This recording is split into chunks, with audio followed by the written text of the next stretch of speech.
Okay, now,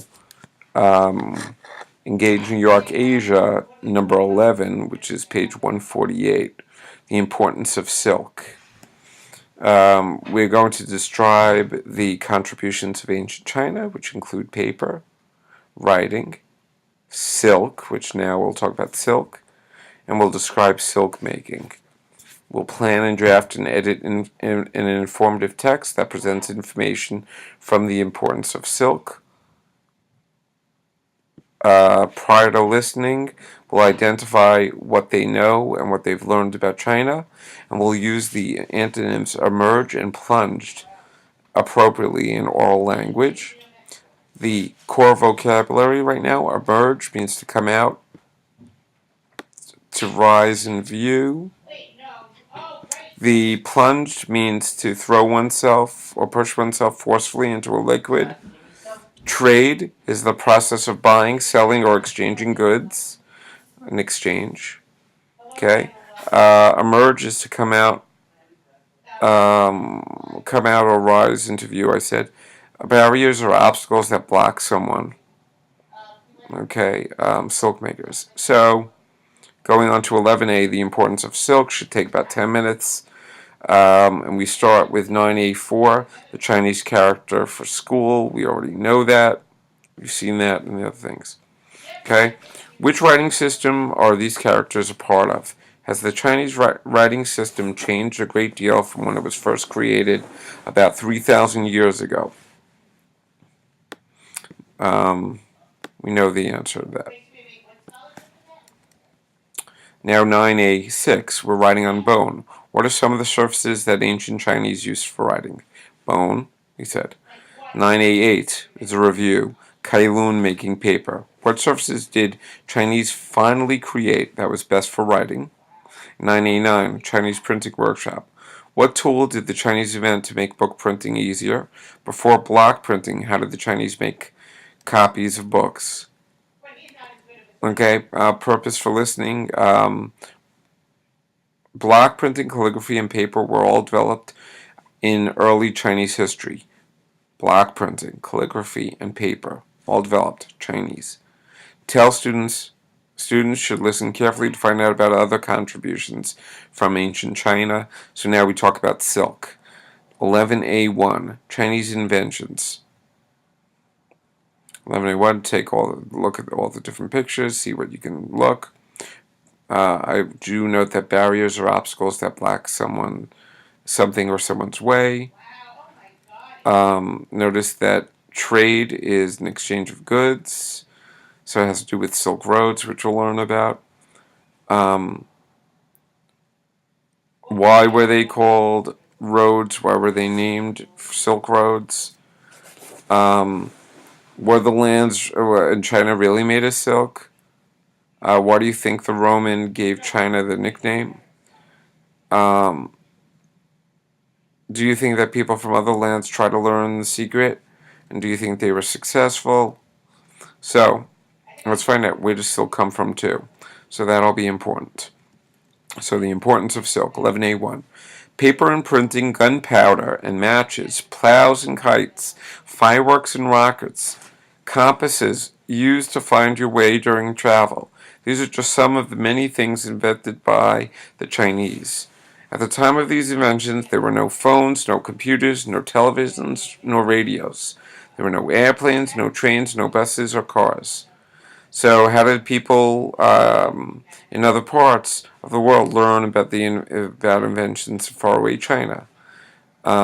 Curious people have looked across deserts, mountains, and oceans and wondered why on the other side wondered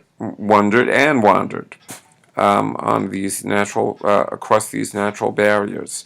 Explorers risked their lives traveling out from Europe, Asia, and Africa. Discoveries included new types of clothing, tools, and everyday objects. So that's what happens when people journey. Map of the Silk Roads, 11A2. Thus, trade began between people from different lands. Over time, people from one area of the world started to take the same paths for trade in other areas of the world. Traveling the same routes from one place to another over and over again One of the longest and most important trade routes was a web of roads known as the Silk Roads.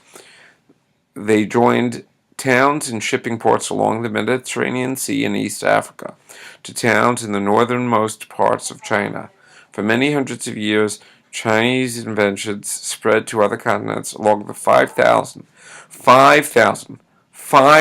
miles of the Silk Roads. 11A3, silk clothing, ties, etc.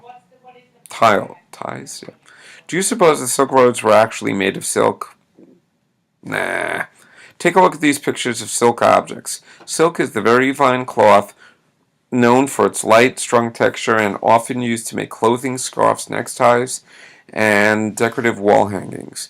In fact, the Chinese used silk to send arrows flying on curved wooden bows for musical instruments and for fishing lines. Silk is so strong that the early Chinese used it for paper and money, but silk is not a good material for building roads.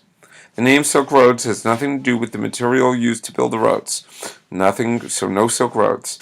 Rather, this long network of roads was named for the beautiful silk fabric invented by the Chinese, which for many years was the main item traded on these roads. How do they make silk? 11A4, mulberries and mulberry leaves. Do you know where silk comes from? These mulberry trees hold the secret in their leaves. Special moths, blinded and unable to fly, lay hundreds of tiny eggs, each about the size of a pinhead on these leaves. Mulberry bush. Wow. Okay, so 11A5. Silkworms eating mulberry leaves. When the eggs hatch, caterpillars appear and begin munching on the mulberry leaves day and night. Silkworms in cocoon. The fattened caterpillars spin a single long thread around themselves, forming a cocoon. If these white puffy balls were allowed to develop, what would you suppose would emerge? Right, a new moth. But long ago, the Chinese discovered how to stop the development of these caterpillars in order to produce the prized fine silk thread. Chinese women began collecting the eggs of the silkworms. Placing them in special trays, they fed chopped up mulberry leaves to the newly hatched caterpillars and waited for them to spin their cocoons. So, that's what we look at 11A7, silk cocoons in a basket. Once the spun cocoons rested for 9 or 10 days, they were baked.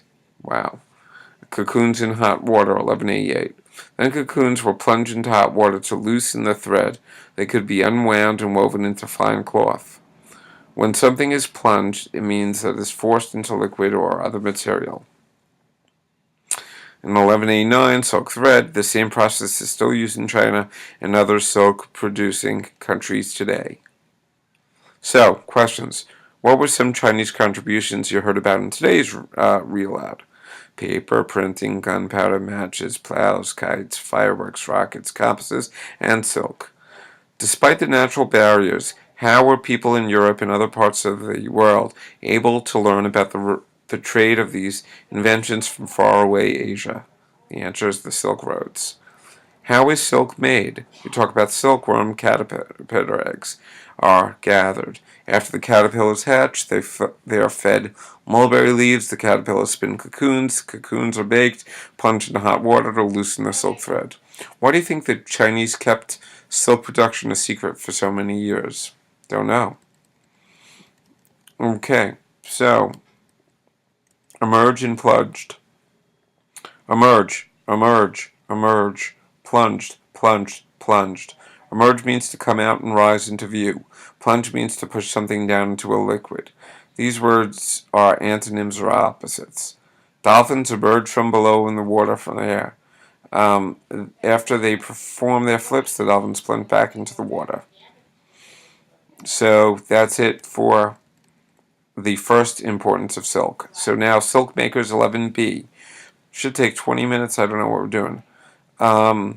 If we look at 11A3, it's a picture of silk clothing, ties, etc. 11B1, brainstorm about the silk making process. 11A8. Okay. Above and beyond, go to 11B2. Ask students which read aloud they have heard recently that they'd like to hear again. Reread the titles of the recent read alouds to refresh students' memories. Okay. What vocabulary have you heard? Next one we will hear about. Get ready for the Chinese Great Wall.